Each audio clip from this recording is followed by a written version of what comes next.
बिस्मिल्लाहिर्रहमानिर्रहीम। हम labour laws और ट्रेड यूनियन के बारे में लास्ट टाइम पढ़ रहे थे। सो आज का हमारा जो टॉपिक है that will be about trade unions and collective bargaining agent in Pakistan.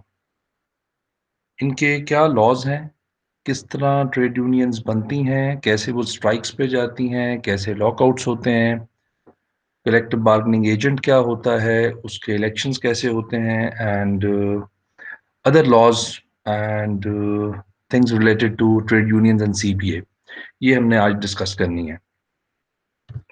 So starting from the main definition of trade unions.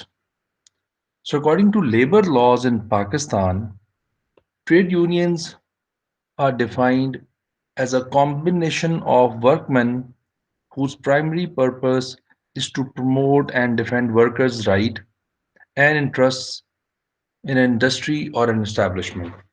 Last lecture में हमने ये डिस्कस किया था कि देर आर चांसेस कि जो एम्प्लॉयर है, विच मीन्स जो प्रिंसिपल है, वो एम्प्लॉई या एजेंट के राइट्स को वायलेट कर सकता है, जिसकी वजह से लॉ ने, कॉन्स्टिट्यूशन ने एंड लेबर लॉज ने ये अलाउ किया होता है वर्कमैन को, एम्प्लॉइज को, कि वो यूनियन फॉर्म कर लें। और यूनियंस का मेन जो पर्पस होता है that is to protect the rights of the workers. अगर कोई भी ऐसी प्रॉब्लम हो या कोई भी ऐसा इशू हो जिससे आपको लग रहा हो कि एम्प्लॉइज के राइट्स जो हैं वायलेट हो रहे हैं, तो यूनियंस जो हैं उस पर एक्शन लेती हैं, एंड ये इनका लीगल राइट होता है। नाउ मेनली ये राइट आता कहाँ से है?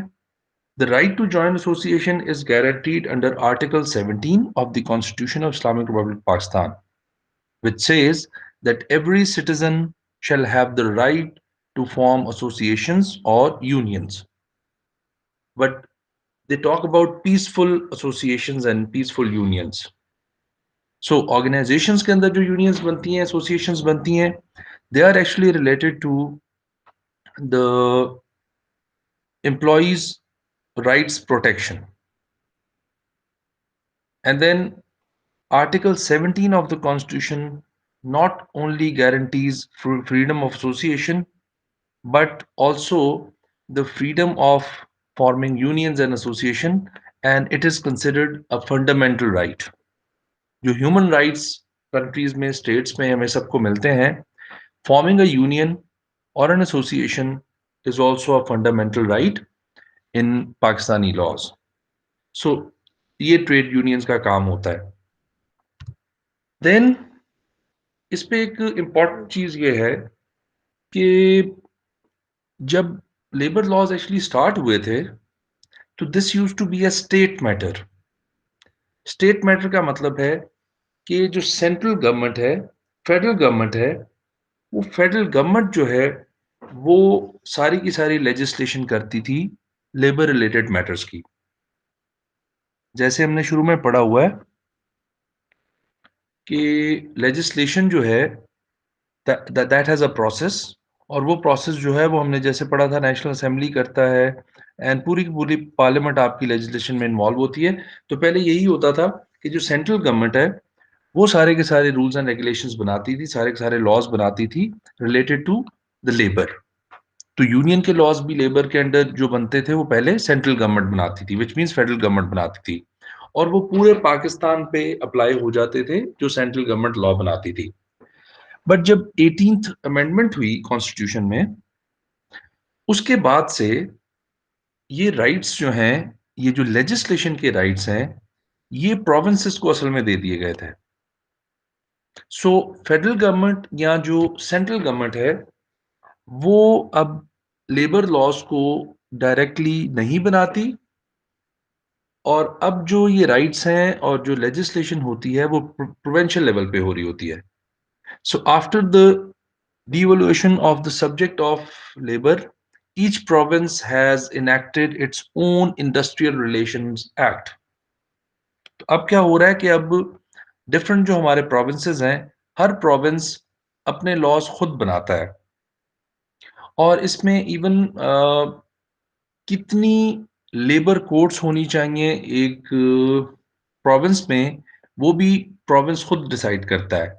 Before the 18th constitution amendment जो थी, उससे पहले federal government, central government decide करती थी कि कहाँ कितनी लेबर कोर्ट्स का होना लाजमी है। अब जितनी भी सारी लेबर रिलेटेड चीजें हैं, बी इट आपका वेज है, वर्किंग आवर्स हैं, unions हैं, and all these laws now they are being made by the provincial government. So आप अब सेंट्रल गवर्नमेंट जो है वो डायरेक्टली नहीं लॉज बना रही होती, बल्कि प्रोविंशियल गवर्नमेंट जो है वो लॉज बना रही होती है। और इसी वजह से जो लेबर लॉज हैं, हर प्रोविंस में वो डिफरेंट होते हैं।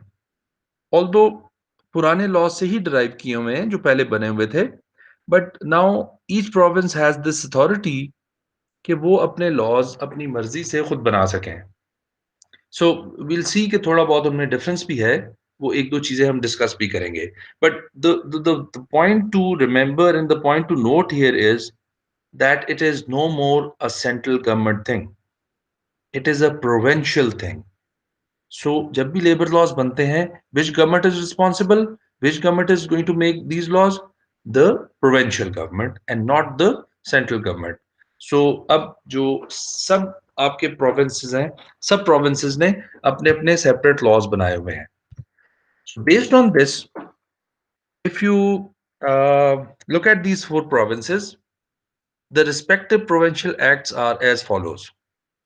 Mostly 2010 के एक्ट्स ही चल रहे हैं, और जिसमें बलूचिस्तान इंडस्ट्रियल रिलेशंस एक्ट 2010 है, इसको शॉर्ट में बीरा भी कह देते हैं। इसी तरह Khyber Pakhtunkhwa industrial relations act है 2010 का। Then we have a Punjab industrial relations act 2010, इसको पीरा कह देते हैं कई दफ़ा शॉर्ट उसमें। और सिंध इंडस्ट्रियल रिलेशंस एक्ट 2013, इसको सिरा भी यूजली कह देते हैं। सो जैसे हमने प्रीवियस स्लाइड में बात की थी कि पहले ये सेंट्रल गवर्नमेंट की अथॉरिटी होती थी, सेंट्रल गवर्नमेंट इसकी लेजिस्लेशन करती थी। But currently all matters related to labor laws are being dealt by each province separately. That is why all these provinces, they have their own acts. That is why they have slightly different laws in each province, and obviously her province की requirement different है।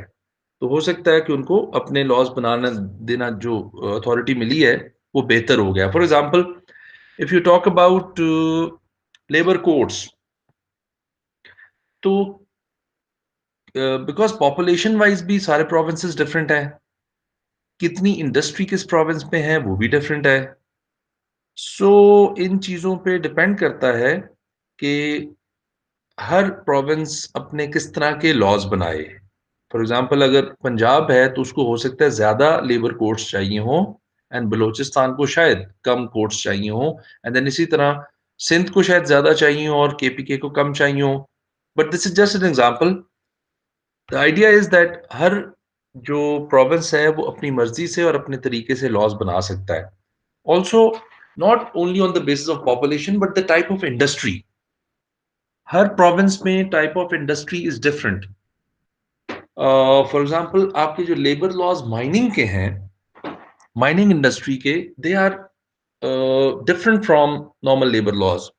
सो mining किस province में हो रही है, वहां वो ज्यादा इन्फ्लुएंस कर रहे होंगे लॉज, और जिन प्रोविंसेस में माइनिंग बिल्कुल नहीं हो रही या कम हो रही है, उसमें लॉज डिफरेंट होंगे।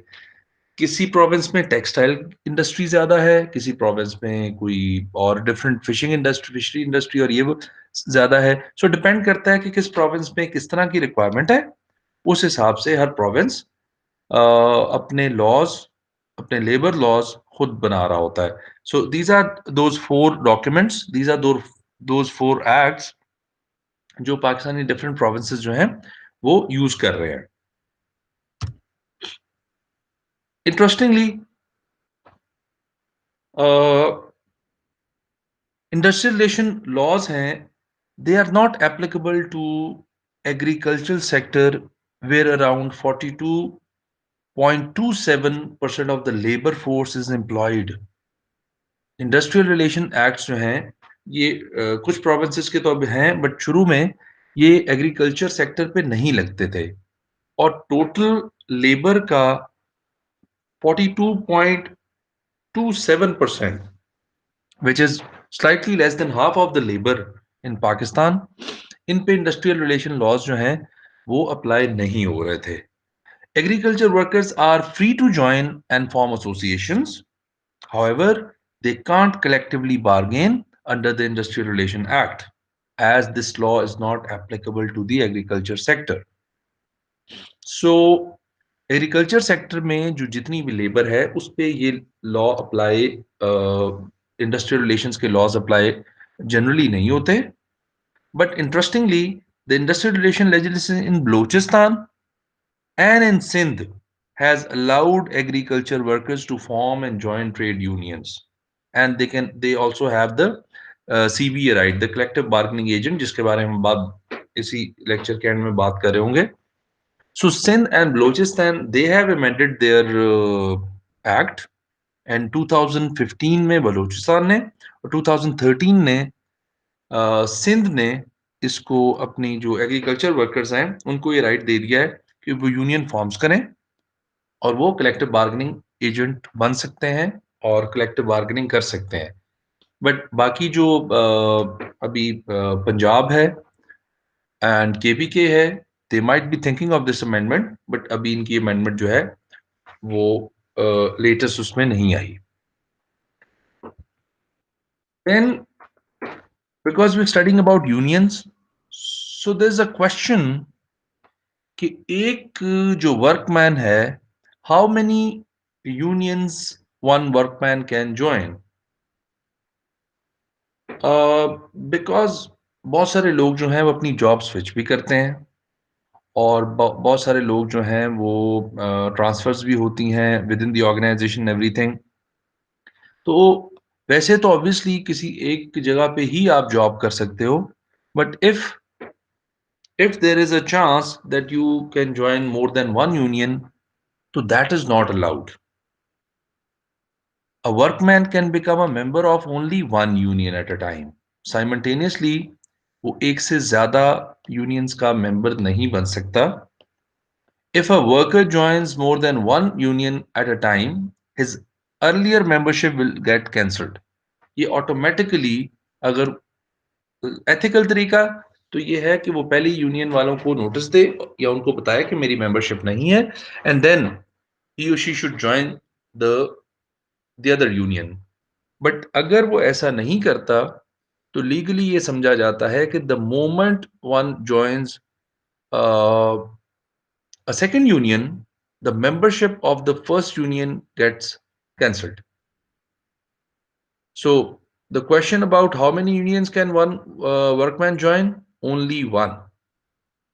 So एक यूनियन से ज्यादा अगर वो ज्वाइन करता है तो ऑटोमेटिकली प्रीवियस जो उसकी यूनियन का जिसका मेंबर होता है उसकी कैंसिल हो जाती है उसकी membership. So this is an important point जो हमें एज एन एम्प्लॉय पता होना चाहिए, एज एन एम्प्लॉयर पता होना चाहिए, as a member of union पता होना चाहिए.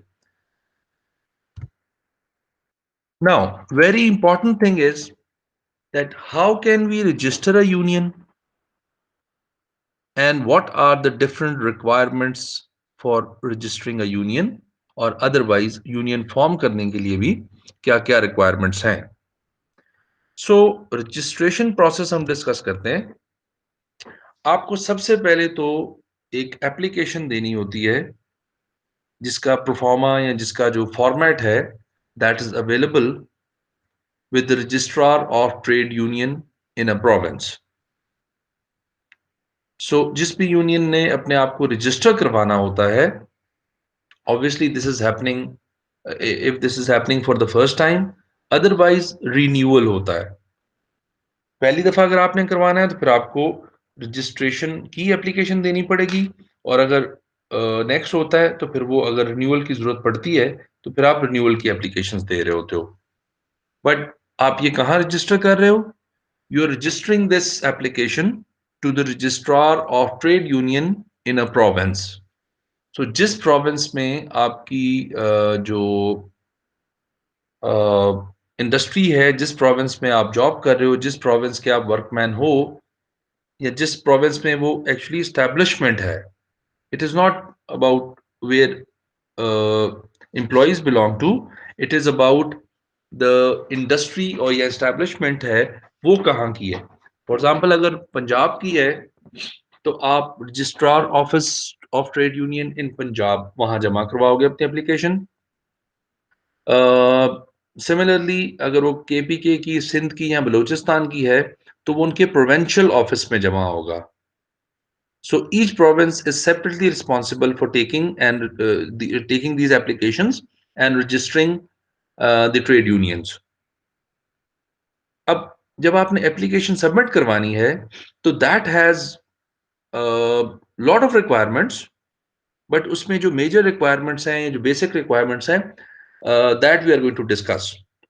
So while submitting the application for registration, you need to attach a statement showing now these are the things which are in blue कि कौन कौन सी चीजें आपको उस एप्लीकेशन में बतानी होती हैं और साथ उसके डॉक्यूमेंट्री एविडेंसेस, डॉक्यूमेंट्री प्रूफ्स या डॉक्यूमेंट्स जो हैं वो आपने अटैच करने होते हैं। Starting from name and address of trade union. Obviously ये आपकी जो इंडस्ट्री का एड्रेस होता है, जो आपकी कंपनी का एड्रेस होता है, इसमें यूजुअली वही यूज हो रहा होता है, बट स्टिल आपने बताना है कि कौन सी जगह की आप ट्रेड यूनियन की बात कर रहे हैं। इट्स डेट ऑफ फॉर्मेशन, कब वो फॉर्म हुई, बिकॉज आप अप्लाई करने से पहले जो है उसकी फॉर्मेशन कर लेते हो, बिकॉज मेंबर और बाकी आपको चीजें चाहिए होती हैं, कौन से मेंबर्स हैं, कौन सी एग्जीक्यूटिव बॉडी है, उसके बारे में हम थोड़ी देर में बात करेंगे।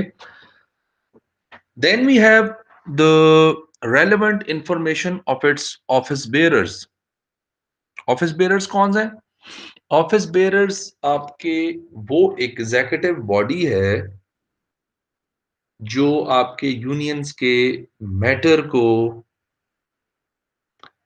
यूनियन कैसे रन करेगी, यूनियन में क्या होगा, उसके फंड्स कैसे जनरेट होंगे, उसके फंड्स कैसे यूटिलाइज होंगे, जितने भी उसके मैटर्स हैं उन सबको जो डील करने के लिए आपने जो कुछ लोग सेलेक्ट किए होते हैं जो ऑफिस बेयरर्स होते हैं, जिसमें हो सकता है आपका सेक्रेटरी हो, प्रेसिडेंट ऑफ यूनियन हो, जिसको आप सीबीए कह देते हो, कलेक्टिव बार्गेनिंग एजेंट हो, जिसके बारे में हम अभी थोड़ी देर में बात करेंगे। सो ये सारी इंफॉर्मेशन इंक्लूडिंग देयर टाइटल्स कि उनकी क्या पोजीशंस होंगी। फॉर एग्जांपल अगर वो ट्रेजरर है या प्रेसिडेंट है तो वो उसका टाइटल है। देयर नेम्स, एजेस, उनकी क्या क्या एज है, एड्रेसेस एंड ऑक्यूपेशन। इसमें हो सकता है कि ऑक्यूपेशन या ये सारी चीज़ों के साथ आपसे ये एविडेंस मांग रहे हो कि क्या वाकई ही आप उस इंडस्ट्री और उस कंपनी के, उस एस्टैब्लिशमेंट के वर्कर्स में से हैं भी कि नहीं। Then the name of the establishment and industry to which this union relates, the total number of workers employed in that establishment. So ये सारी चीजें इंपॉर्टेंट इसलिए हैं कि नेक्स्ट हम कुछ और जब बातें कर रहे होंगे तो हमें आइडिया होगा कि कुछ और रिस्ट्रिक्शंस हैं जिसकी वजह से ये सारी चीजें आपको बताना जरूरी हैं। फॉर एग्जांपल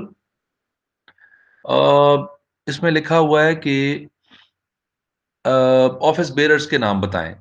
अब ऑफिस बेयरर्स जो हैं वो कौन हैं, कहाँ काम करते हैं, उनकी एज क्या है, कितनी देर उनको काम करते हुए होगी है, यहाँ से आप डिटरमिन कर सकते हो।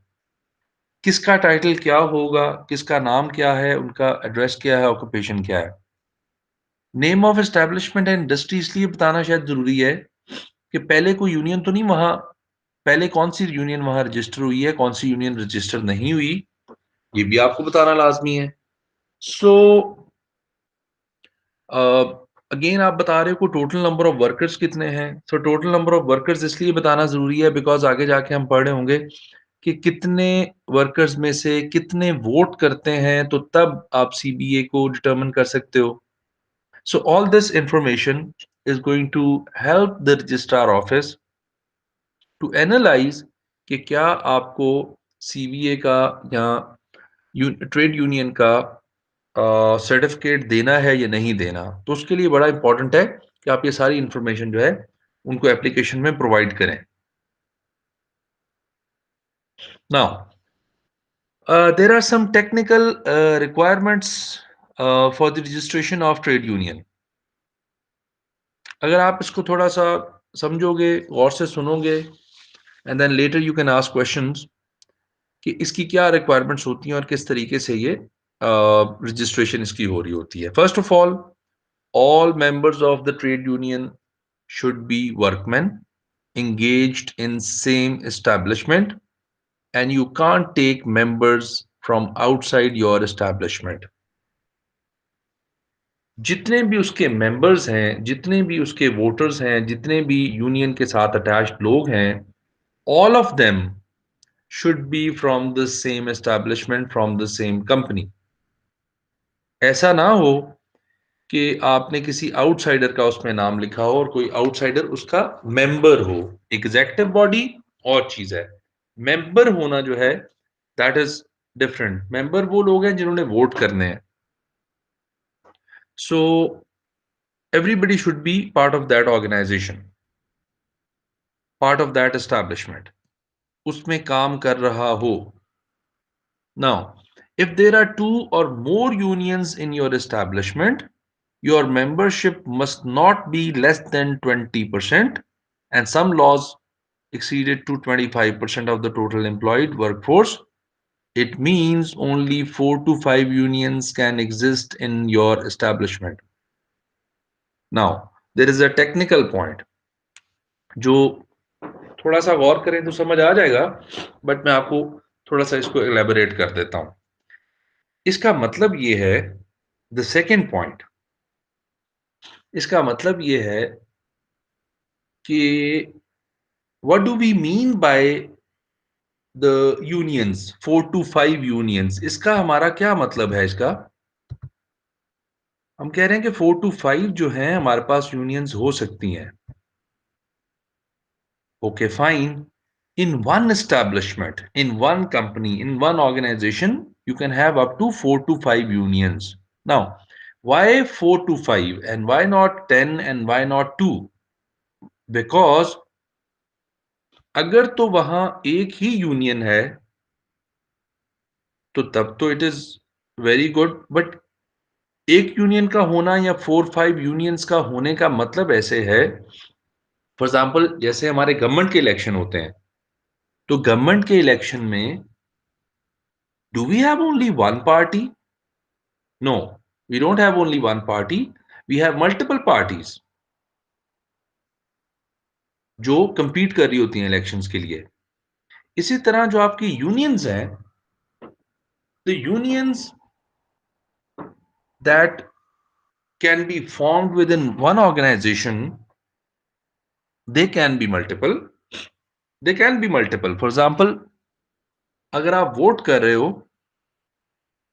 एंड आपके पास जो ऑप्शंस हैं वोट देने की, that is this 4 to 5 unions. आपके पास जिस तरह इलेक्शन में आपके पास वोट करने का ऑप्शन होता है कि आप एक पार्टी को, दूसरी पार्टी को, तीसरी पार्टी में से किसी एक को चूज कर लें, इस तरह आपके पास दो तो मिनिमम होती हैं एक उसमें, ताकि आपने इलेक्ट करना होता है.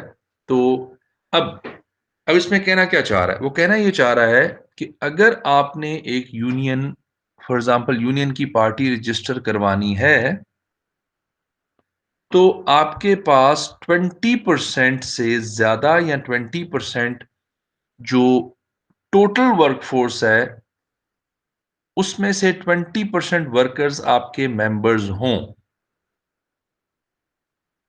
फॉर एग्जांपल अगर आपके सम से 25%, फॉर एग्जांपल अगर आपके पास 100 एम्प्लॉइज हैं total, if you have 100 employees total, simple इसको करते हैं,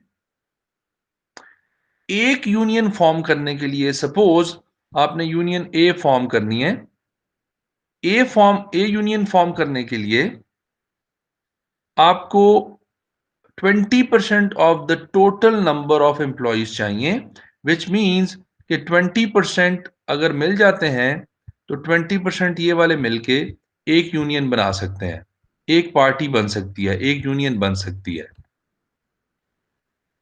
now if you want to make another union, B, तो उसके लिए भी आपको मिनिमम 20% लोग चाहिए ऑफ द टोटल वर्कफोर्स। तो 20 लोग यहां, 20 लोग यहां। सो अगर आप 100 को 20 से डिवाइड कर दें तो you only get 5. The answer that you're going to get is 5. So the maximum number of parties or the number of unions that you can form within one organization is 5. And if you take this 25% requirement, then you can only form 4. That is why we are saying that we can only form 4 to 5 companies, trade unions. एक company की ज्यादा से ज्यादा 4 to 5 trade unions हो सकती हैं. Now these trade unions are, they, not all of them are going to be having a collective bargaining agent. All these 4 or 5, usually organizations do not have 4 or 5 unions. They usually have two, but the maximum that you can form is 5 if there are rules of 20%. If there are rules of 25, then you can only form 4 unions. Now 4 unions are going to fight for the elections, and then one will be selected which is going to run the affair of the union, which is going to run the affair of uh, unions of that one organization. But obviously other union members are also there. Eventually all 2, 3, 4, 5 of them are trying to protect the rights of the employees. But this is how you cannot have more than 4 to 5 unions in one organization. And that is why when we are saying that you need to give the name and address and establishment to make sure that you're not exceeding the limit of number of unions. So 20%. So if I, for example, if I am a worker and I wish to form my own union, I need to have at least 20 or 25% people with me, and they should give me a consent that they want to become member of that new union. And इसमें एक और point भी है. If there are already unions and उसके already members हैं, and say a union has 30% members and I want to make another union, और उस 30% में से 11% of the people join my union and leave the other union, then obviously जो दूसरी union होगी उसके 19% लोग हो जाएंगे, then they cannot exist. Their uh, registration can be cancelled. So this is the point. इसको जरा गौर से सुनेंगे तो आपको इंशाल्लाह क्लैरिटी हो जाएगी. 20% or 25% of the people should be member of your new union or the previous union जो चल रही है ऑलरेडी. अगर इससे कम लोग आपके साथ होंगे तो you cannot form a union. So इसको जरा थोड़ा सा समझ लें. Now members सारे लोग हैं जो यूनियन का पार्ट हैं and they are going to vote for that union और वोट करेंगे सीबीए के लिए. बट एग्जीक्यूटिव बॉडी जो है, that is the people who are the office bearers, the executive body members. Now these are the people who are going to run the affairs of the union. For example जो लोग election के लिए fight कर रहे होंगे, जो लोग बाद में सीबीए बनेगा, जो किसी और किस्म का ट्रेजरर बनेगा या किसी और किस्म की उसको पोस्ट मिलेगी, वो 5, 10, 8 जितने भी लोग आपके होंगे, 2, 4 अकॉर्डिंग टू आपके यूनियन का साइज क्या है, those are known as executive body members. And इनके लिए एक जो प्रोविजन है, दैट इज कि 25% of the executive body members can be outsiders, those who are not actually employed as workmen in your establishment. But still 75% of the people should be from your organization, should be from that establishment. 25% are allowed कि आप externally लोगों को nominate कर सकते हैं. इसका reason ये भी होता है कि कई दफा आपको एक न्यूट्रल, एक इंडिपेंडेंट व्यू भी चाहिए होता है. सो आपके पास अगर कोई आउटसाइडर हो, तो वो आपको थोड़ा-सा न्यूट्रल व्यू भी दे देता है। एंड देन हो सकता है कि किसी और इंडस्ट्री, किसी और एस्टेब्लिशमेंट से आपको अ, हेल्प मिल जाए। लेकिन इसमें कई दफ़ा ये भी प्रॉब्लम होती है कि क्रोनिज़्म आ जाती है। क्रोनिज़्म का मतलब होता है अपने दोस्तों को कुछ इम्पोर्टेंट पोस्ट्स पे ले आना। सो कई दफ़ा ये होता है कि मैं आज एक यूनियन का मेंबर हूँ एज़ एन आउटसाइडर, तो कल को अगर दूसरे जो जिसकी यूनियन का मैं मेंबर था, उस ऑर्गेनाइज़ेशन में जो यूनियन के मेंबर्स थे, एग्ज़ेक्टिव बॉडी के, उनको ज़रूरत पड़ती है, तो हो सकता है कि मैं फिर उनको अपनी यूनियन में रख लूँ। तो कई दफ़ा ये एक्सचेंज प्रोग्राम भी चल रहा होता है कि आप इधर आ जाओ और हम उधर चले जाते हैं, बिकॉज़ इसमें पावर जो आपके फंड्स हैं, वो तो इन्वॉल्व होते ही हैं। सो 25% आपके पास ऑप्शन है कि 25% of the people can be outsiders, and ये आउटसाइडर्स ऑब्वियसली आप इसलिए लेके आते हो कि ये इंडिपेंडेंट होते हैं और आपको एक डिफरेंट व्यू भी मिल जाता है। एंड लीगली आपको अलाउड है कि आप 25% से कम या उतने लोग जो हैं वो आउटसाइडर्स ले आए, but only for executive body, not as members, not as voters. So ये आपको यूनियंस के लॉज में अलाउ होता है। Then the constitution of your trade union should also provide information on, जब आप अप्लाई कर रहे होते हैं, आपने ये जो है सेपरेटली चीजें जमा करवानी होती हैं।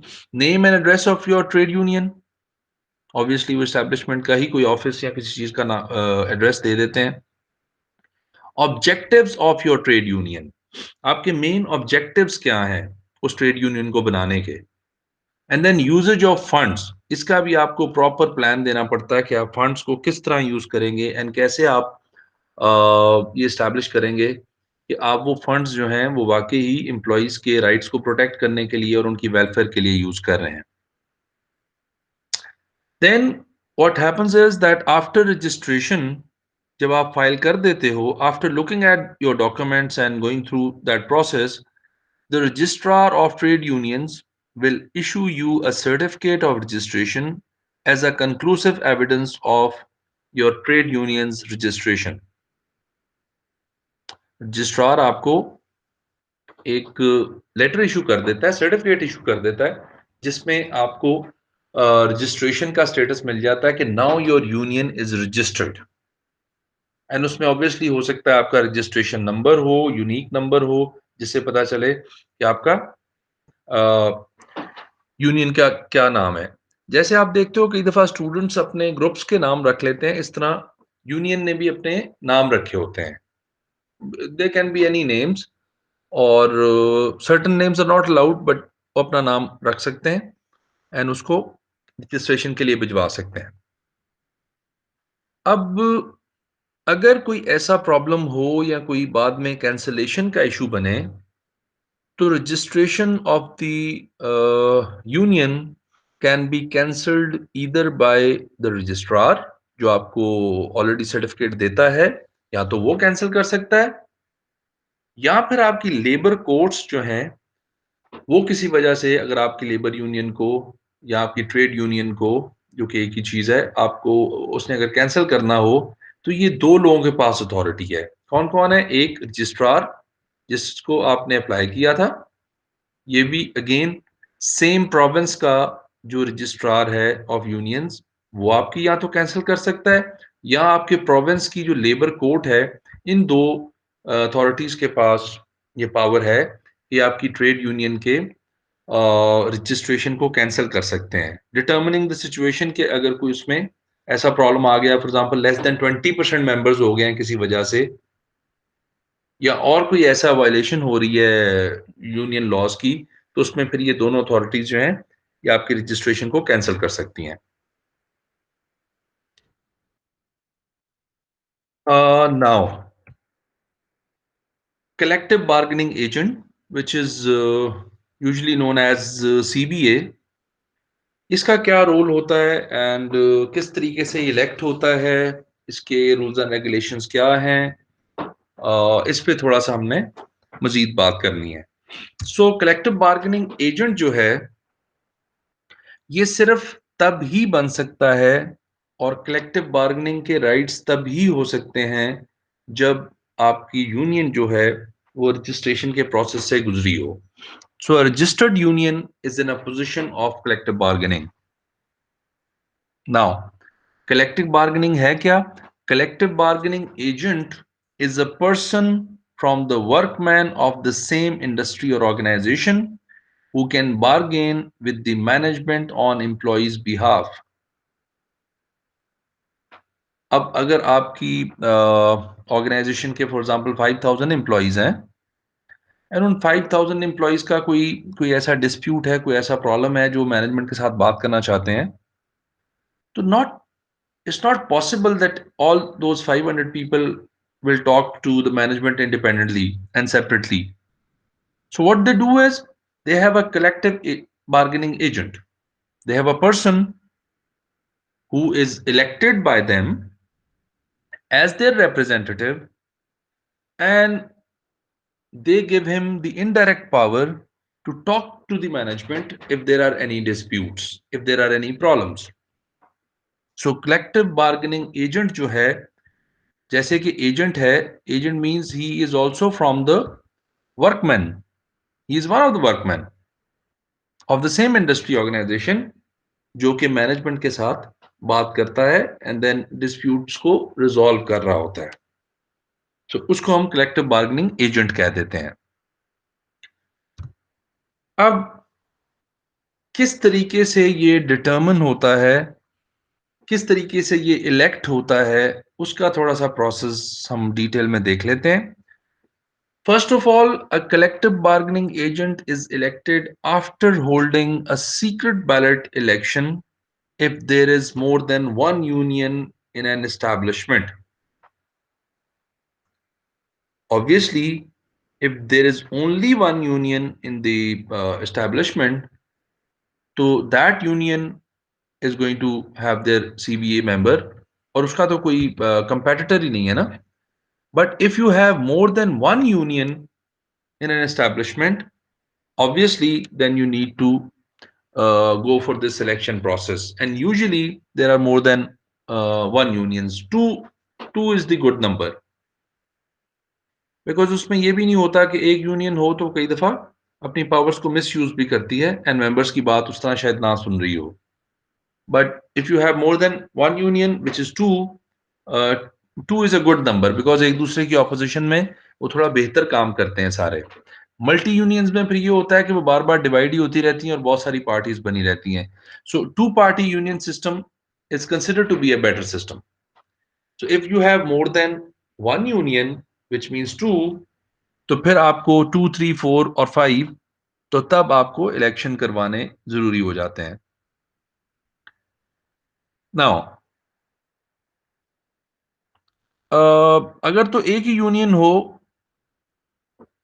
तो उसके लिए ज़रूरी है कि at least one third of the total workers in an establishment and it makes an application for certification, then it can be certified as CBA by the registrar.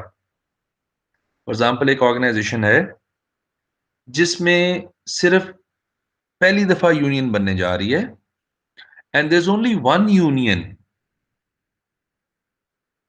तो उसके लिए इंपॉर्टेंट ये है कि उसके जो मेंबर्स हैं they should be at least one third of the total workers.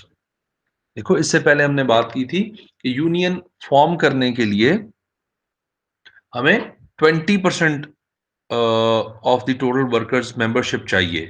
That is still valid. But अगर यूनियन है ही एक, और एक यूनियन जो है अगर वही फॉर्म होती है, फॉर एग्जांपल उसके पास 20% जो है वो लोग उसके मेंबर्स हैं एक यूनियन के, और एक ही यूनियन है उस ऑर्गेनाइजेशन में, तो वो यूनियन फॉर्म तो कर सकते हैं बट उनको सीबीए के राइट्स नहीं मिलते, उनकी रजिस्ट्रेशन जो है वो नहीं होती इस सूरत में कि बिकॉज पूरे वर्कफोर्स में से सिर्फ 20% लोग उनके मेंबर्स हैं, which is according to law, which is not right. So if there is only one union, उसके इलेक्शन कराने का तो सेंस नहीं बनती ना, बिकॉज़ किसके साथ इलेक्शन कराने हैं? वो एक ही हैं, वही सीबीए होंगे। बट अगर एक हैं और उन्होंने सीबीए के राइट्स भी लेने हैं, कलेक्टिव बार्गेनिंग एजेंट भी उन्होंने बनना है, तो फिर एटलीस्ट उनके जो नंबर ऑफ मेंबर्स हैं, they should be one third of the total workforce. Now they need more than 33 और आई शुड से 34% जो है उनकी अगर मेंबरशिप है ऑफ द टोटल वर्कफोर्स, तो then they are able to form their own union, और साथ ही union भी फॉर्म हो जाएगी और उनको उसी टाइम सीबीए के राइट्स मिल जाएंगे। But if there are more than one unions, फिर आपको इलेक्शन करवाने पड़ेंगे। सो आई होप ये पॉइंट आपको समझ आ रहा है और समझ आ जाएगा। यूनियन फॉर्म करना, सिर्फ यूनियन फॉर्म करना, 20% of the people should be with you, or in some cases 25% of the people. That means 4 to 5 unions form हो सकती हैं एक एस्टेब्लिशमेंट में। But if there is only one union, आप union form कर सकते हो, but if there is only one union, at least one third of the people should be with you. अगर वन थर्ड लोग आपके साथ हैं और आप एक ही यूनियन हो एक एस्टेब्लिशमेंट में, सो आपको फॉरेन सीबीए के राइट्स भी मिल जाएंगे, आपको इलेक्शन करवाने की जरूरत नहीं है। then you don't have to go for elections if there's only one union. But if there are more than one unions, फिर आपको इलेक्शन प्रोसेस की तरफ जाना पड़ता है। So in case of more than one union, registrar is to hold a secret ballot election within 15 or 30 days, depending upon the establishment size, after having received application for determination status of the CBA.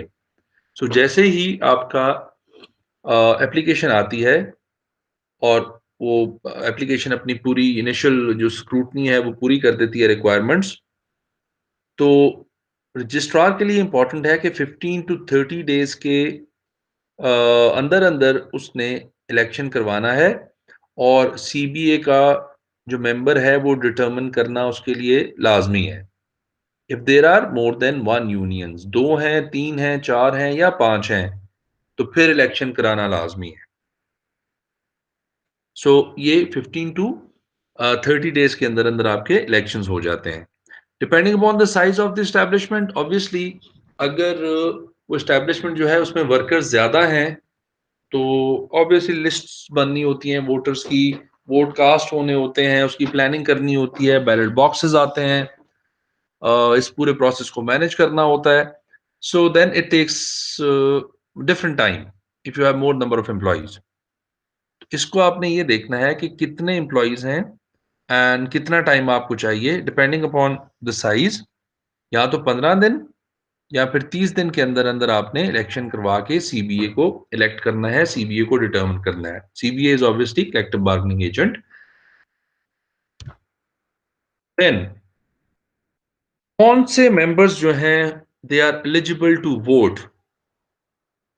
जैसे मैंने आपको normal voting का बताया था कि there is an age of adult suffrage, कि 18 साल से कम होगा तो वोट नहीं कर सकता, 18 साल से ज्यादा है तो वोट कर सकता है। इसी तरह यूनियन के लिए वोट करने के लिए ये कुछ रिक्वायरमेंट्स हैं। First, with at least 3 months of service within that organisation. अगर किसी ने बिल्कुल न्यू एम्प्लॉय ज्वाइन किया है, लेस देन 3 मंथ्स एक्सपीरियंस है उसका at the time of the voting, तो वो वोट नहीं कर सकता। Anybody who has completed 3 months of service can vote for the union election. If you can just recall कि हमने ये भी पढ़ा था कि जो प्रोबेशन पीरियड होता है वो यूजली 3 मंथ्स होता है, यूजली ज्यादा कम भी हो सकता है। सो एटलीस्ट उसने प्रोबेशन पीरियड जो है वो सर्व कर लिया हो। So 3 months is the first requirement. Then second requirement is that he or she should be members of a trade union contesting the elections. वो उस ट्रेड यूनियन का मेंबर हो जिस ट्रेड यूनियन ने इलेक्शन के लिए कंटेस्ट कर रही है। अगर उसका मेंबर नहीं है तो फिर भी आप उसको इलेक्शन के लिए नहीं कर सकते। And then he or she should be registered as a voter in the voters list. तो जो वोटर लिस्ट बनी हो उसमें भी उसका नाम होना लाजमी है. सो ये तीन कंडीशंस जो हैं ये आपको फुलफिल करनी होती हैं कि आप वोट कर सकते हैं या नहीं कर सकते. Then a trade union can't be certified as CBA unless the votes received by it are at least 33% of total employed workers in an establishment. Now, suppose आपके पास 4-5 unions थी, 4-5 unions थी आपके पास जो compete कर रही थी. So let's suppose each union got, for example, if there were 4 unions जो contest कर रही थी elections, 4 of them got each one of them got 30%, one of them got 20%, and the other two got 25-25. इस सूरत में कोई भी election नहीं जीतेगा, इसमें कोई कंक्लूसिव सीबीए नहीं बनेगा. वाई? बिकॉज एट जो भी विनिंग यूनियन है उसको एटलीस्ट 30% वोट्स चाहिए of the total employed workers in an establishment. Suppose हमारे पास जो रिजल्ट हमारे पास, let's suppose we had 4 total unions जो कंटेस्ट कर रही थी इलेक्शंस को. ए, ये टोटल वर्कफोर्स ने अगर वोट किया है तो ए को सपोज हम कर रहे हैं कि 20% वोट्स मिले हैं, 20% of the number of the people, total number of people. B जो है, बी को फॉर एग्जांपल 30% वोट मिले हैं एंड सी को वोट मिले हैं से 26%, एंड जो लास्ट हमारे पास डी है इसको वोट्स मिले हैं 24%. Now this 20, 30, 26 and 24 they make 100%. They were 4 parties and ये इनके रिजल्ट्स आए हैं कि इतनी परसेंटेज से इनको वोट मिले हैं. So one party got 20%, one got 24%, one got 26%, and one got 30%. So अगर तो आप सिंपली इसको देखो तो then B who got 30% of the votes, they should be considered as the winners, but ऐसा नहीं होता. Why? Because आपको विन करने के लिए एटलीस्ट 33% वोट्स चाहिए. अगर इसमें ये होता कि हमारे पास फॉर एग्जांपल बी को हमारे पास मिल जाते 35% वोट एंड इसको फॉर एग्जांपल 15% वोट मिल जाते, तो हो सकता है कि अगर ये पॉसिबिलिटी होती तो बिकॉज अब बी के पास मोर देन 33% या 33% वोट्स हैं, अगर 35 इसको मिलते तो फिर ये तो डायरेक्ट विनर्स होते, फिर इसमें कोई ऐसी कंफ्यूजन वाली बात नहीं है. But now in this case we have 4 people, definitely we are sure about कि इसको सबसे ज्यादा वोट मिले हैं, but because this 30 is less than 33%, so you cannot directly call this B union as winner. So उसके लिए आप करते क्या है? If no union receives at least 33% of the votes of employed worker, a second election will be held.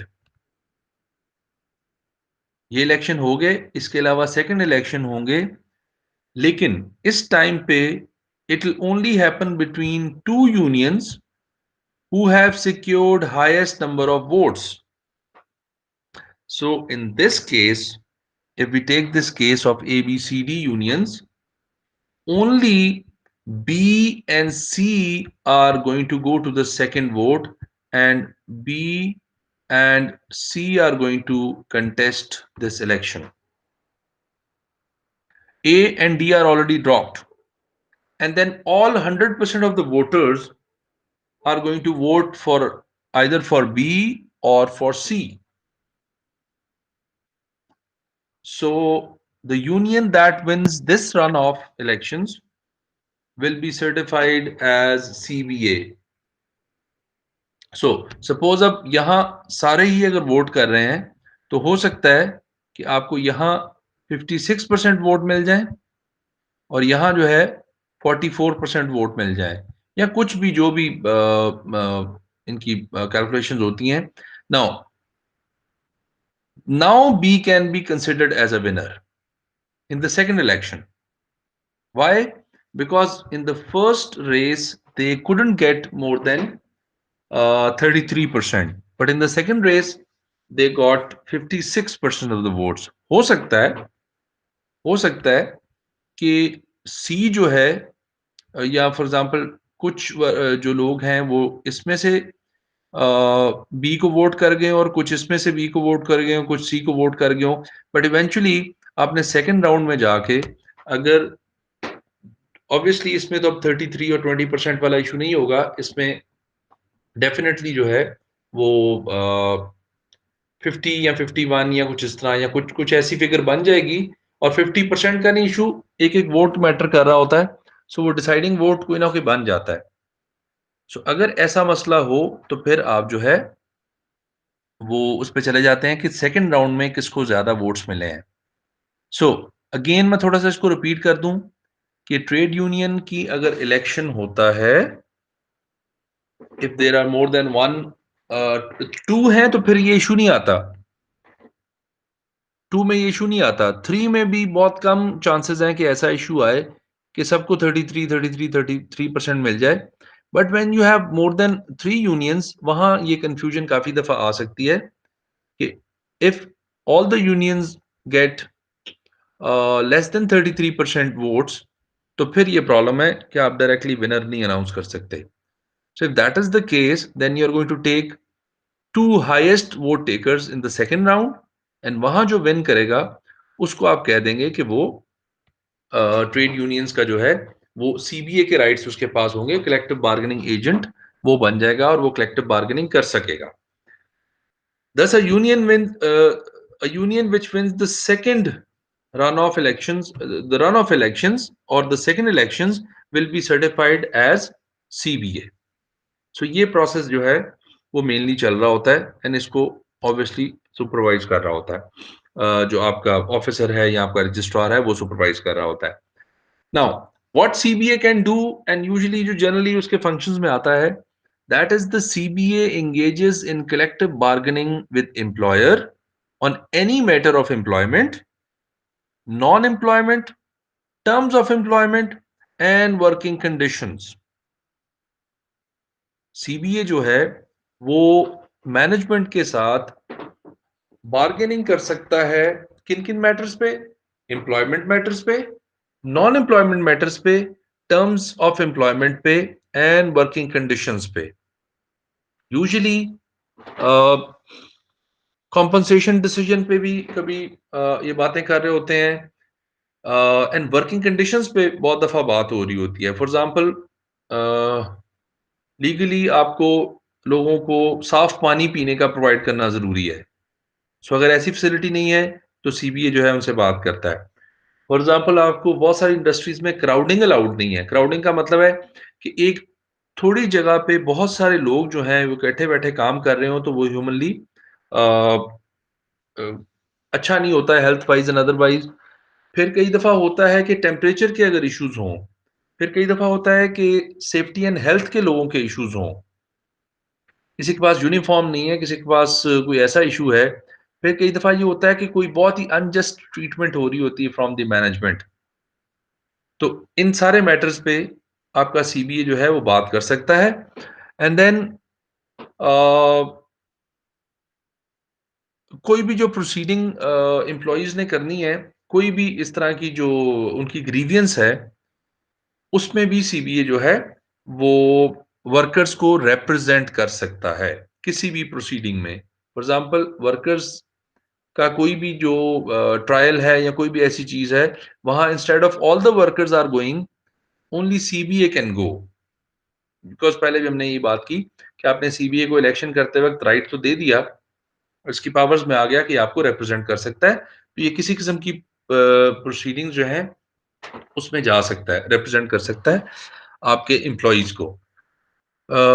Then ये strikes वगैरह भी call कर सकता है, बट स्ट्राइक्स थोड़ी बहुत हमने बात इस पे कर ली हुई है, बट दोबारा मैं आपको बता दूं कि स्ट्राइक्स यूजुअली तब होती हैं जब आपके एम्प्लॉइज जो हैं वो कोई बात मैनेजमेंट से कर रहे हो, कलेक्टिव बार्गेनिंग एजेंट उनसे बात कोई कर रहा हो और एम्प्लॉयर की तरफ से या टॉप मैनेजमेंट की तरफ से कुछ सेटिस्फैक्टरी आंसर्स या सेटिस्फैक्टरी सॉल्यूशंस ना हो, तो एम्प्लॉइज या जो यूनियंस के एम्प्लॉइज होते हैं सारे मिलके स्ट्राइक कर देते हैं that they do not want to work. वो टेम्परेरीली भी कर सकते हैं या उसको थ्रेट ये कर सकते हैं एम्प्लॉयर को कि हम काम नहीं कर रहे। So, strike is a cessation of work by a worker in establishment acting in combination or a concerted refusal of employed workers to continue to work or accept employment. सारे एम्प्लॉयज कंबाइन होके ये फैसला कर लेते हैं कि हमने काम नहीं करना। और फॉर एग्जांपल अगर कोई मैन्युफैक्चरिंग इंडस्ट्री है तो वहाँ मशीन्स वगैरह पे मशीन्स को बंद कर देते हैं और काम नहीं करते, काम रोक देते हैं। मोस्टली हम न्यूज़ में भी सुन रहे होते हैं कि बहुत सारी जगहों के लिए कि सो एंड सो कंपनी के एम्प्लॉयज जो हैं वो स्ट्राइक पे चले गए हैं, एंड यूजुअली उनसे पूछते होते हैं कि आपकी डिमांड्स क्या हैं, आपने बात की है नहीं की। सो स्ट्राइक पे जा सकते हैं। स्ट्राइक का मतलब सिंपल ये है कि when employees stop working, they do not work, they refuse to work, and then उसके opposite जो है that is lockout, and lockout जो है वो उसका closure of the factory है। This is usually done by the employer जब employees कोई बात नहीं मान रहे होते employer की, तो उसके पास ये ऑप्शन होता है कि वो लॉकआउट कर देता है। सिमिलरली जो सस्पेंशन ऑफ वर्क है कि कुछ देर के लिए काम ना करना फ्रॉम द एम्प्लॉय साइड, और रिफ्यूजल और employers part two continue employment of the workers. कई दफा एम्प्लॉयर जो है वो एम्प्लॉयज को कह देता है कि आपकी फर्दर कंटिन्यूएशन नहीं हो सकती। They are also related to industrial dispute where aim of the action is to compel workers to accept certain conditions of employment, also falls in the ambit of strike or like lockdown।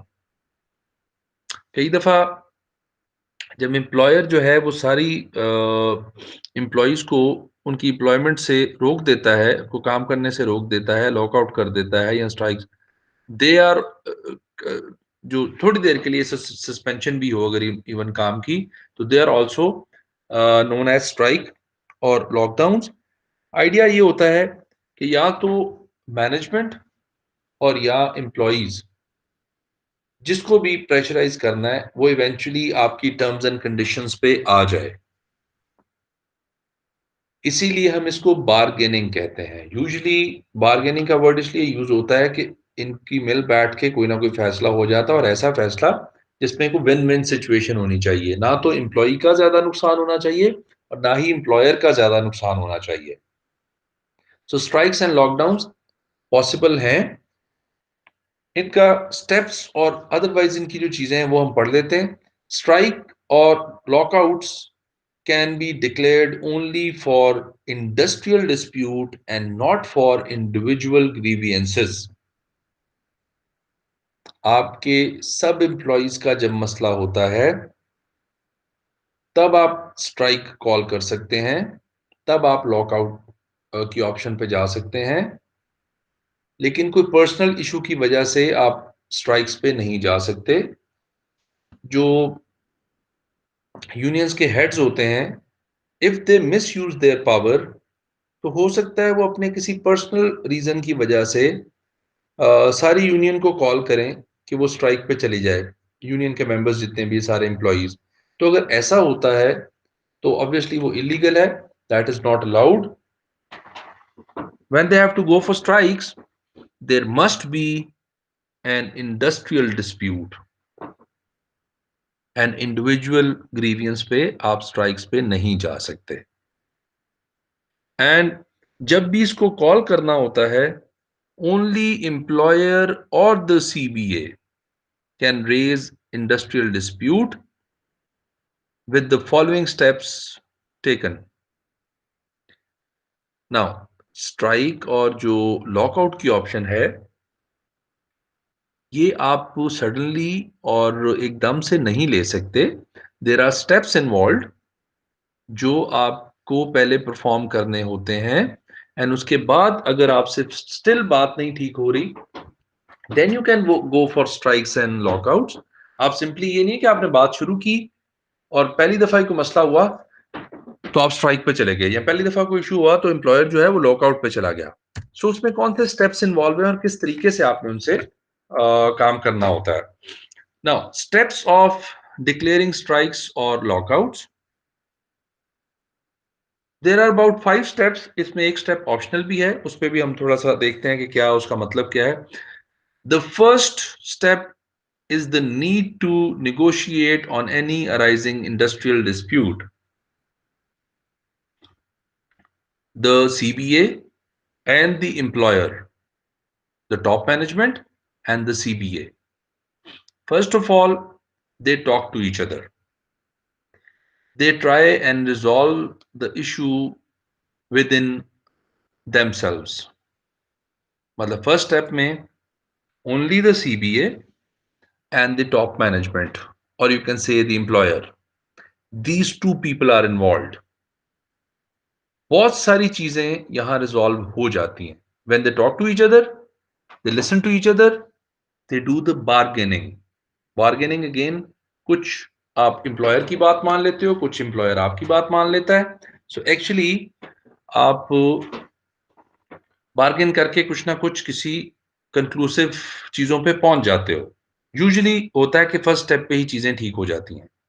जो भी आपकी demands होती हैं employer मान जाता है, जो भी एम्प्लॉयर की डिमांड्स होती हैं वो यूजुअली सीबीए मान जाता है और इंप्लीमेंट करवा देता है एम्प्लॉइज से. यूजुअली ये step is enough, and this is enough threat कि यूनियन या एम्प्लॉयर को कोई भी ऐसा डिस्प्यूट है, कोई भी ऐसा प्रॉब्लम है तो वो रिजॉल्व होना चाहिए.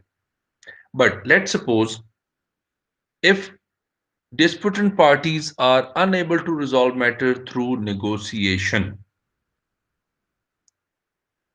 What if when they talk to each other they are unable to resolve their issue? Sometimes the CBA does not understand the employer, and sometimes the employer doesn't understand the CBA. Sometimes there is a pressure from the employees to the CBA जिसको employer समझ नहीं रहा होता. और sometimes employer is in such a fix कि वो CBA की सारी डिमांड्स को पूरा नहीं कर सकता.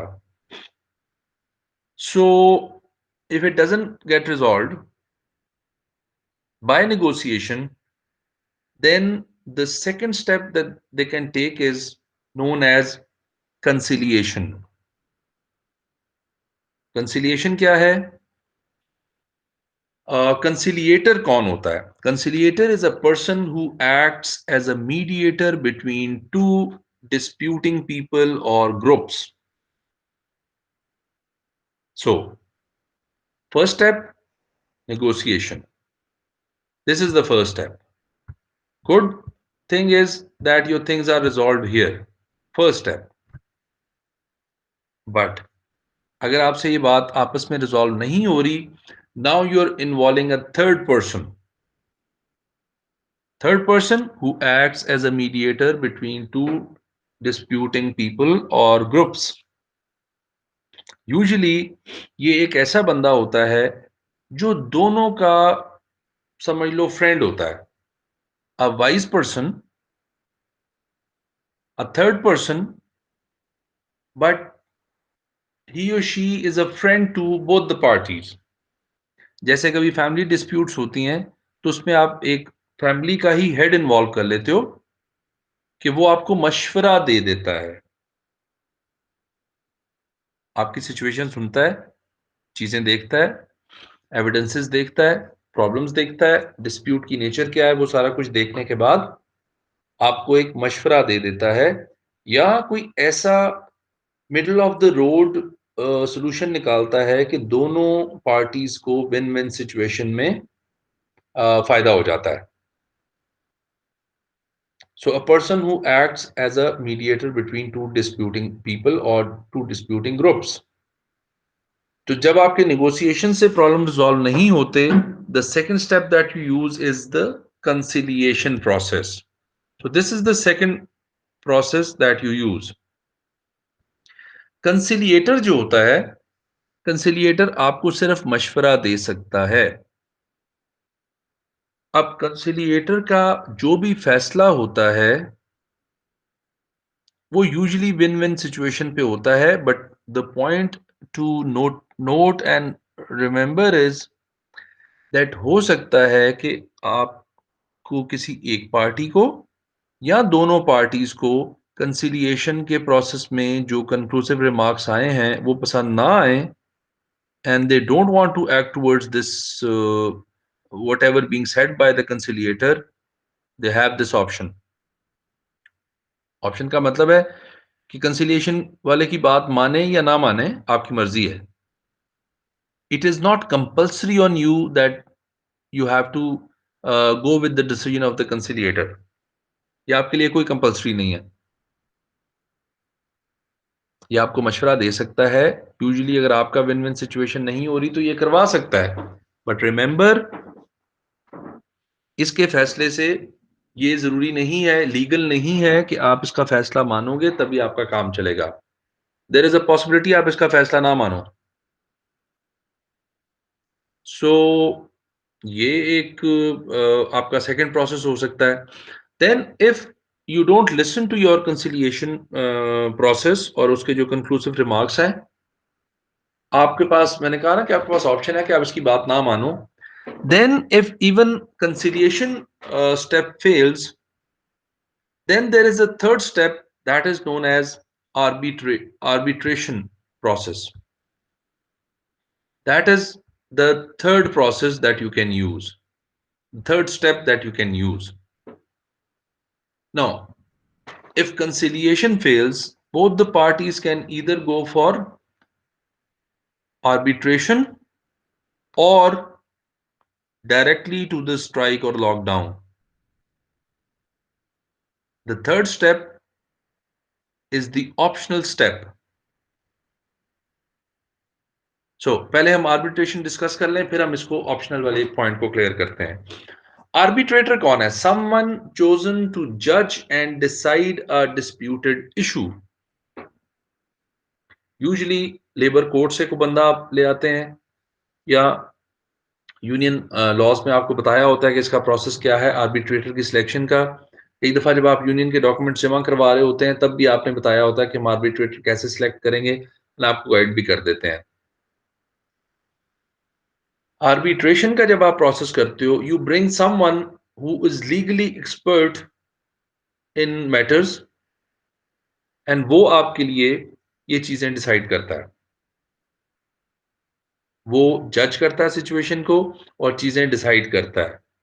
Now one important point is, जैसे हमने कहा था कि जो सेकंड स्टेप है हमारा ये कंसिलिएशन वाला, इसका आप कहना मानते हो या नहीं मानते, it is not binding on you, it is not compulsory कि आप इसकी बात सुनो.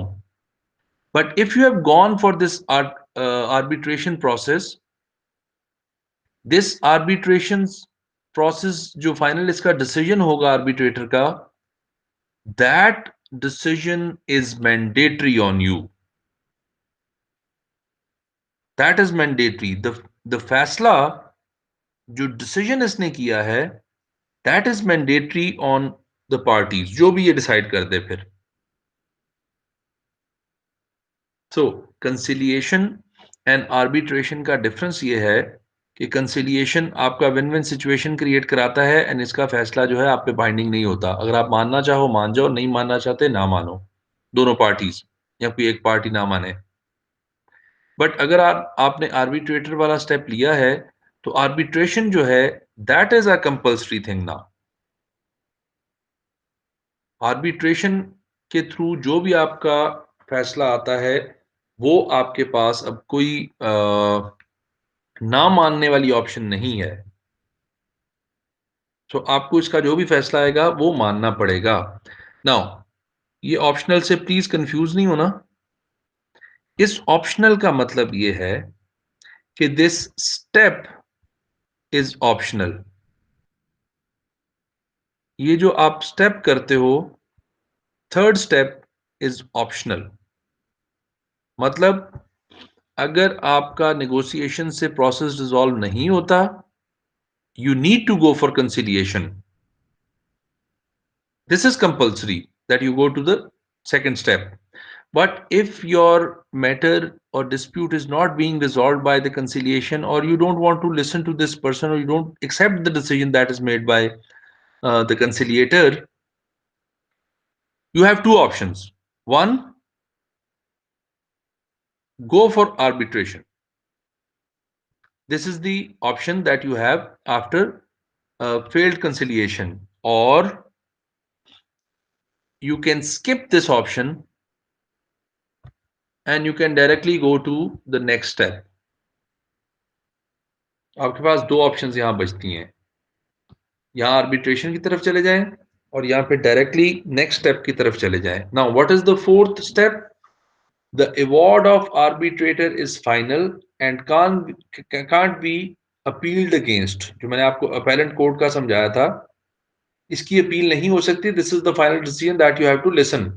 However, if they don't refer the matter to the arbitrator, CBA can go on strike or employer can declare a lockout, both after serving necessary notice. अब मैंने आपको ये बताया कि अगर कंसिलिएशन रिजॉल्व नहीं करता प्रोसेस, तो one option is go for arbitration. Second option is, अगर आपने आर्बिट्रेशन की तरफ गए तो फिर ये उसका फैसला फाइनल है, आपको मानना पड़ेगा.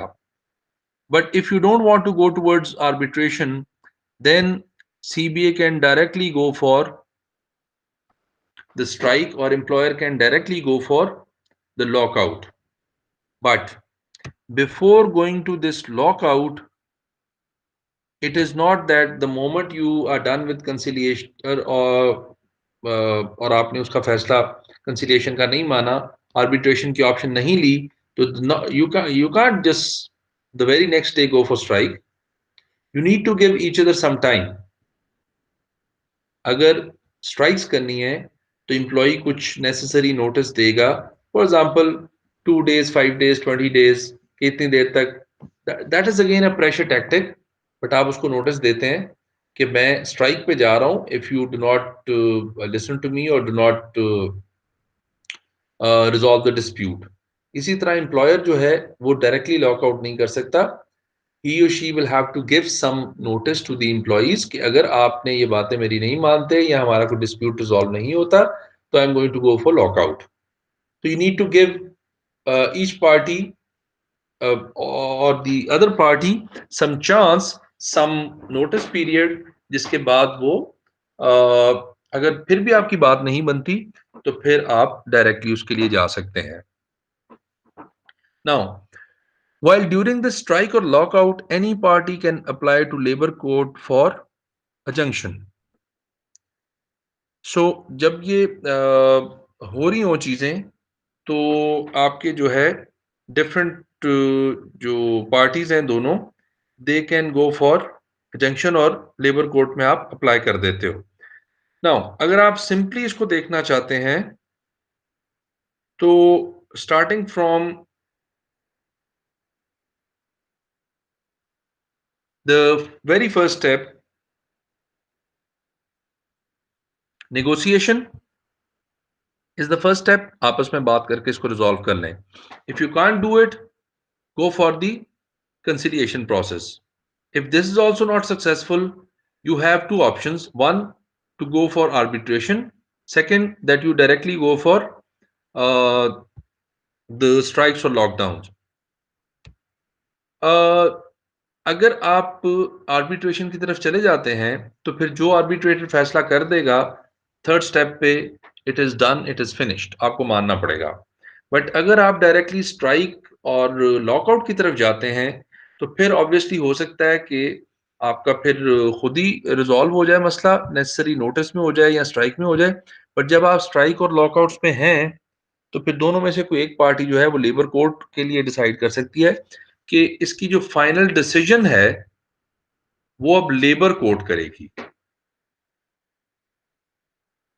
सो नेगोशिएशन अगर फेल हो जाती है, कंसिलिएशन कंसिलिएशन फेल हो जाती है, there is a chance for arbitration and then arbitration obviously, अगर if you don't go for arbitration you go for directly strikes और लॉकआउट्स, लॉकआउट्स एंड स्ट्राइक्स के बाद आपकी जो लेबर कोर्ट है वो आपके इस डिस्प्यूट को रिजॉल्व कर सकती है।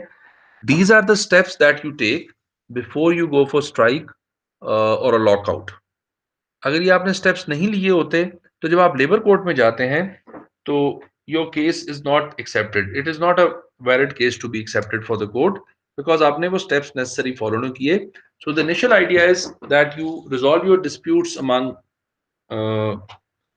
The union and between the two parties and then necessary actions आप लेते हैं, नेसेसरी स्टेप्स लेते हैं। If still things can't be decided then finally you can go to the labour court कि वो आपके लिए डिसाइड कर दे।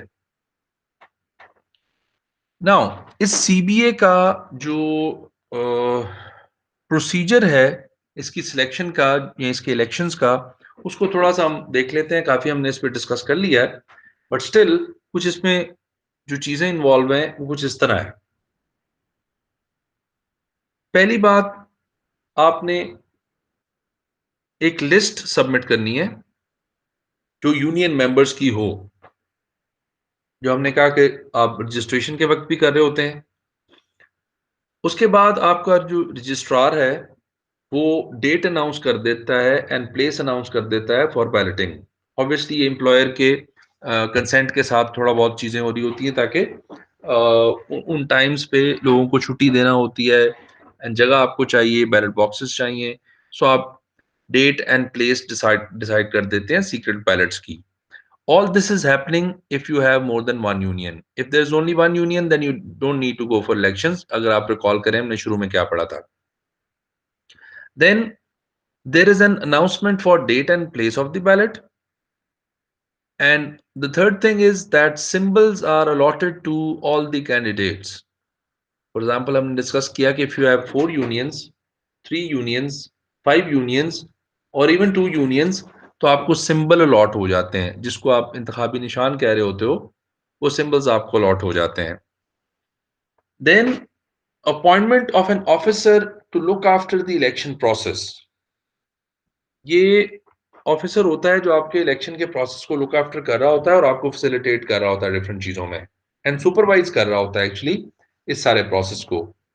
And then supply of the ballot boxes and printing of vote वगैरह जो है, it is done by the employer, और ये जितना भी इसका एक्सपेंस होता है वो एम्प्लॉयर बेयर कर रहा होता है।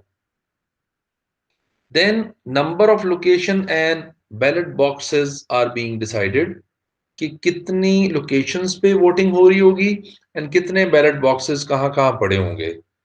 अगेन ये डिपेंड करता है कि कितना आपकी ऑर्गेनाइजेशन का वर्कफोर्स का साइज कितना है। तो if there are more people in your organisation तो आपको ज्यादा बैलेट बॉक्सेस चाहिए, ज्यादा प्लेसेस चाहिए। Then actually commencement of voting हो जाती है, जो डिसाइड होता है उस पे वोटिंग स्टार्ट हो जाती है। Obviously you give them some time date के साथ कि आप सुबह 8 बजे से लेके फॉर एग्जांपल 5 बजे तक या आप 10 बजे से लेके 6 बजे तक जो भी वोटिंग का टाइम आपका डिसाइड होता है वो आपने टाइम देना होता है and then employees come and they vote. During this voting process जो उस दिन पे एग्जैक्टली exactly हो रहा होता है, बहुत दफा ये प्रॉब्लम हो जाती है कि there are fights between two unions या उनके कोई हेड्स में प्रॉब्लम हो जाती है, उनके एग्जेक्टिव बॉडी में कोई मसले आ जाते हैं या लोग जो हैं वो कोई ऐसा इशू क्रिएट कर देते हैं। But if there is any problem the ballot can be stopped and a new date and a new time will be decided. So ये आपके एक ऑप्शन होती है कि अगर कोई ऐसी ज़्यादा आउटरेजियस चीज़ हो जाए तो उसमें फिर लोग जो हैं वो बैलेट को स्टॉप करा देते हैं and next date and time आपको बता देते हैं. Then eventually if commencement of voting goes well, so there is a time when you go for the closure of ballot. आप बैलेटिंग बंद कर देते हैं. जितने लोगों ने भी वोट कास्ट किया होता है that is done. No more votes to be casted and time because खत्म हो जाता है. उसके बाद आप ये देख रहे होते हो जिस तरह नॉर्मल इलेक्शंस में भी हो रहा होता है.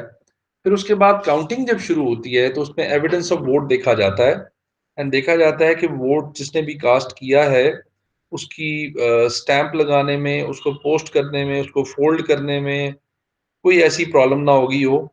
And looking at the evidence जो आपने उनको यहाँ सिंबल्स अलॉट किए थे, सिंबल्स के हिसाब से आप उनकी काउंटिंग शुरू कर देते हो कि किस सिंबल के कितने वोट आए हैं. Obviously you have a very clear idea कि किस सिंबल पे कौन सी यूनियन जो है वो कंटेस्ट कर रही थी.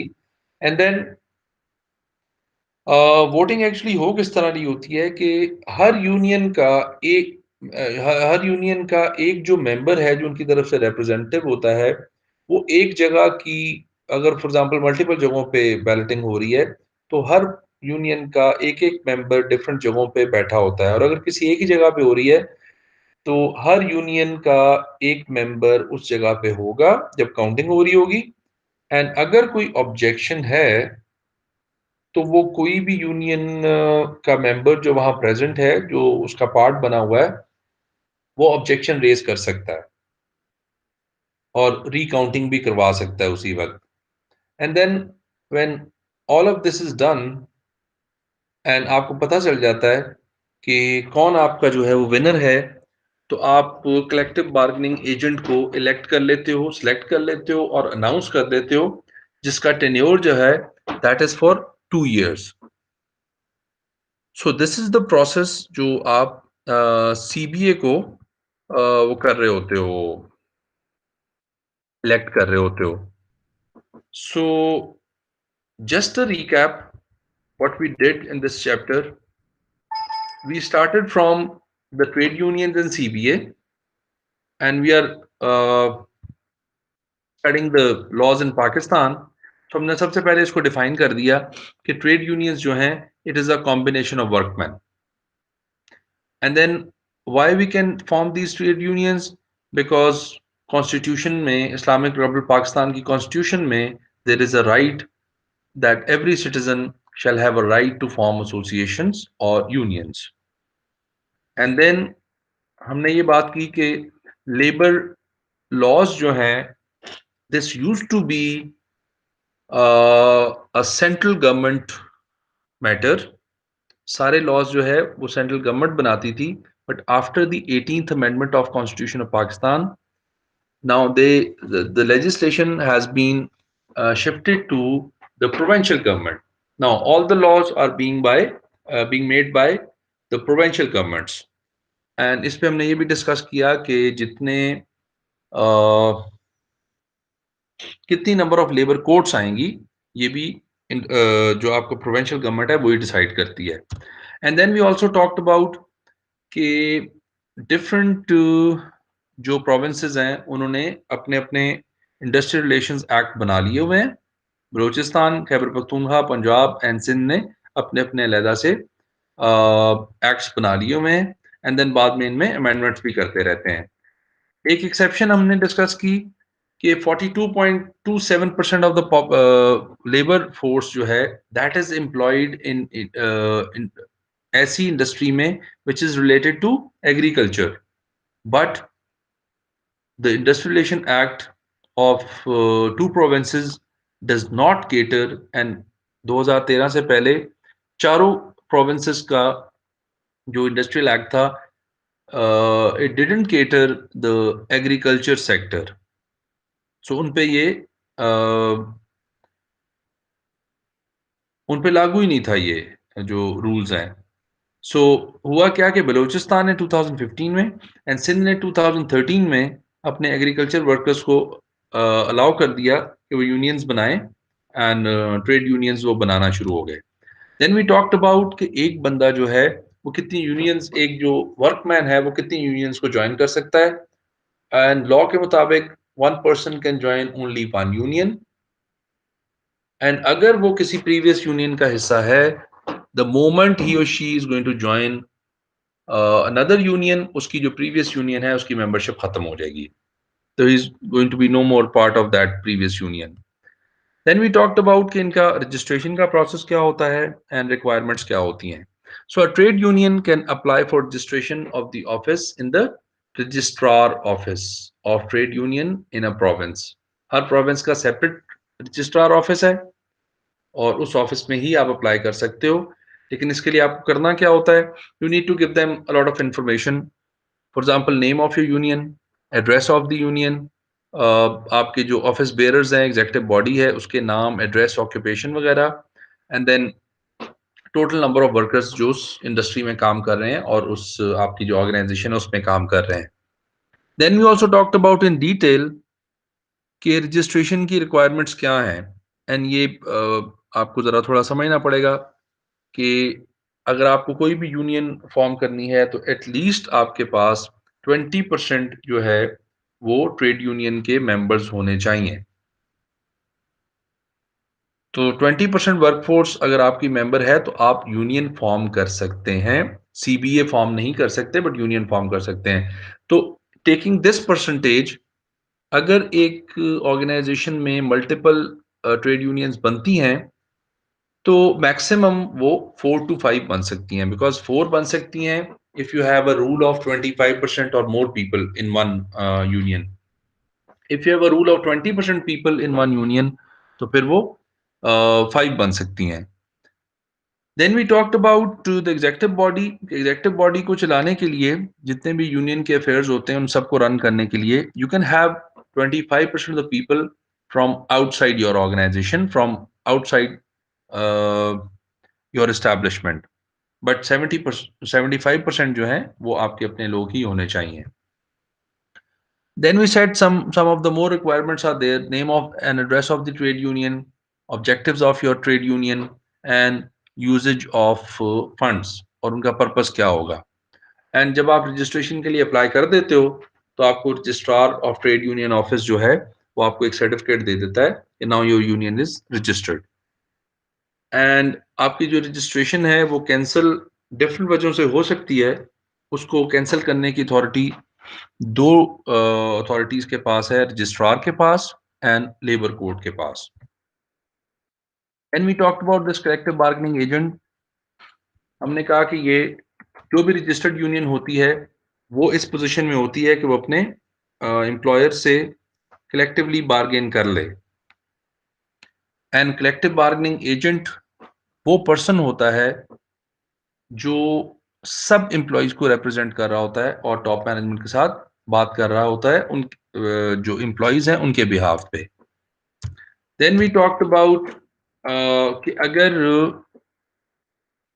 कैसे आप सीबीए को डिटरमिन करते हैं कि कलेक्टिव बार्गेनिंग एजेंट कौन होगा। तो अगर तो आपके पास एक ही यूनियन है और वो यूनियन के मेंबर्स जो हैं वो 1/3 ऑफ द टोटल वर्कफोर्स या उससे ज्यादा हैं, तो फिर आपको इलेक्शन कराने की या किसी चीज की जरूरत नहीं होती, वो डायरेक्टली सीबीए खुद ही बन जाते हैं। तो जब आपको रजिस्ट्रेशन मिलती है ट्रेड यूनियन की, उसके 15 से 30 दिन के अंदर अंदर, डिपेंडिंग अपॉन कि कितना साइज है, आपके इलेक्शंस हो जाते हैं सीबीए के, if there are more than one unions. Then we talked about कि कौन एलिजिबल है वोट करने का। तो हमने कहा 3 months का एक्सपीरियंस होना चाहिए, member of the trade union होना चाहिए, and registered as a voter in the list होना चाहिए। एंड अगर जिस हमने काफी डिटेल एग्जांपल इसकी की कि if there are more than 2 आपकी ट्रेड यूनियंस हैं एंड उनमें से आपने इलेक्ट करना है, तो जो विनिंग है वो एटलीस्ट 33% उससे ज्यादा वोट्स उसको मिलने चाहिए। तो इस सिचुएशन में हमने देखा था कि 20, 30, 26 एंड 24 वोट्स मिले थे। तो इस सिचुएशन में किसी पार्टी के पास भी 33% उससे ज्यादा वोट नहीं है, देन वी सेड कि नेक्स्ट स्टेप हो सकता है कि आप जो दोनों टॉप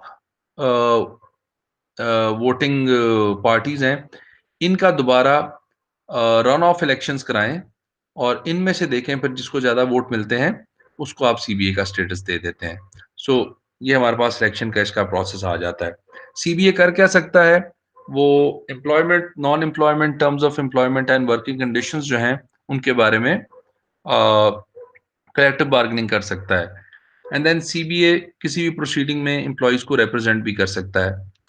देन वी सेड कि स्ट्राइक्स क्या होती हैं, लॉकआउट्स क्या होते हैं। स्ट्राइक्स एम्प्लॉयज की तरफ से होती हैं अगर एम्प्लॉयर उनकी बात ना मान रहा हो। लॉकआउट्स क्लोजर होता है फ्रॉम द एम्प्लॉयर्स साइड अगर एम्प्लॉयज उसकी बात ना मान रहे हों। And then we said that strikes or lockdowns can be declared by the CBA and by the employer, but personal reason की वजह से नहीं, इंडस्ट्रियल रीजन की वजह से। Then we talked about these steps कि इसमें पहले नेगोशिएशन होती है, अगर इससे मामला रिजॉल्व ना हो कंसिलिएशन होती है। कंसिलिएशन के बाद आपके पास आर्बिट्रेशन की ऑप्शन भी है, आपके पास ये भी ऑप्शन है कि आप डायरेक्टली स्ट्राइक पे चले जाएं। एंड देन स्ट्राइक पे या लॉकआउट पे हैं तो लेबर कोर्ट्स में भी जा सकते हैं डायरेक्टली कि लेबर कोर्ट आपका फाइनल डिसीजन कर दे। And then we talked about these steps of and the procedure of selection of the CBA कि आपको यूनियन मेंबर्स जो हैं उनकी लिस्ट बतानी पड़ती है, पहले डेट डिसाइड करनी पड़ती है, सिंबल अलॉटमेंट होती है, अपॉइंटमेंट ऑफ ऑफिसर हो जाती है, सुपरवाइज कर रहा होता है प्रोसेस को। एम्प्लॉयर आपको सप्लाई कर देता है ballot boxes, number of location decide हो जाती है। In case of any problem stoppage हो सकती है बैलेट की, क्लोजर होता है, एविडेंस होता है। In the presence of the member of all trade unions आपकी वोटिंग हो जाती है, काउंटिंग हो जाती है वोटिंग की, कोई ऑब्जेक्शन हो तो रेज हो जाता है। एंड देन फाइनली आप सीबीए के जो एजेंट है, कलेक्टिव बार्गेनिंग एजेंट, उसको आप डिसाइड कर लेते हैं। एंड देन 2 इयर्स के लिए फिर आपका सीबीए रहता है। उसके बाद दोबारा अगर कोई जरूरत हो तो आपको इलेक्शंस कराने पड़ते हैं। So this is all. इसको जरा गौर से सुने and then you can also ask me questions and hopefully मैंने कोशिश तो की है कि काफ़ी चीज़ें जो हैं वो आपको क्लियर हों। एंड अगर फिर भी आपका कोई क्वेश्चन या कोई चीज़ ऐसी रह गई होगी तो we can talk about it. Thank you very much and stay blessed.